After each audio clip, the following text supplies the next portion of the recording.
जय जिनेन्द्र बंधुओं, आज सुनते हैं वीतरागी संत पर मिथ्या आक्षेप का फल। सीता जी को मिथ्या आक्षेप क्यों?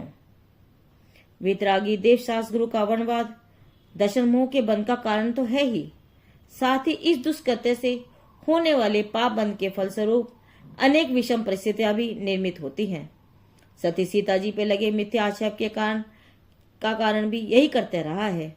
इस संबंध में पद्म पुराण में समग्र कथा हमें वीतरागी देवशास्त्र गुरु के अवर्णवाद अविनय से बचने की पावन प्रेरणा देती है। सीता जी पे झूठा दोष आक्षेप कलंक क्यों लगा? इसके विषय में केवली भगवान कहते हैं कि जब सीता जी का जीव पूर्व में वेदवती के भव में था, उस समय लक्ष्मण का जीव वेदवती का पिता श्रीभूति पुरोहित महाजिंदर्मी था। उसकी पुत्री वेदवती महासुंदर रूपवती थी। राजा का पुत्र शंभु कुमार वेदवती को चाहता था, परंतु वह विधर्मी था और वेदवती के पिता जिनधर्मी के अतिरिक्त अन्य किसी को अपनी पुत्री नहीं देना चाहते थे।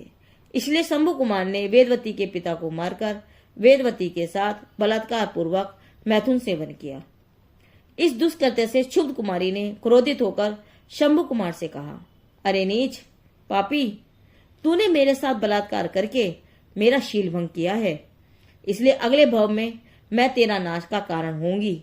ऐसा कहकर उसने अर्चिका माता जी के समीप जाकर अर्चिका दीक्षा ग्रहण कर ली और तप करके स्वर्ग में गई।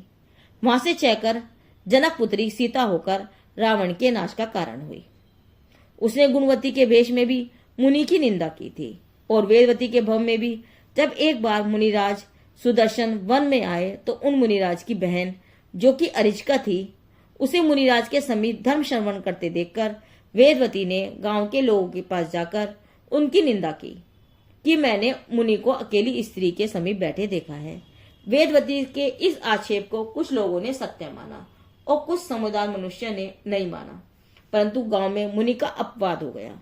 मिथ्या अपवाद से क्षुब्ध मुनिराज ने प्रतिज्ञा की कि यह मिथ्या अपवाद दूर होगा तो आहार के लिए निकलूंगा, वरना नहीं निकलूंगा।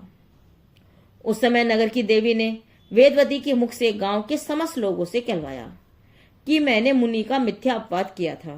वास्तविकता तो यह है कि वे दोनों तो भाई बहन हैं। इतना ही नहीं, वेदवती ने मुनिराज के पास जाकर क्षमा याचना करते हुए कहा, हे प्रभु, मुझ पापी ने जो मिथ्या वचन कहे थे उन्हें आप क्षमा करें।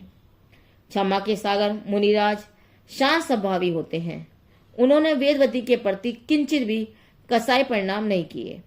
मुनिराज के इस क्षमा भाव से वेदवती को अपने दुष्कृत्य का महापश्चाताप हुआ। इस प्रकार सीता जी के जीव ने पूर्व भव में निर्दोष मुनि की निंदा की थी, इसलिए सीता जी पर मिथ्या आरोप लगे और उसके पश्चात पश्चाताप करते हुए मुनिराज से क्षमा याचना की थी, इसलिए सीता जी का अपवाद दूर हुआ।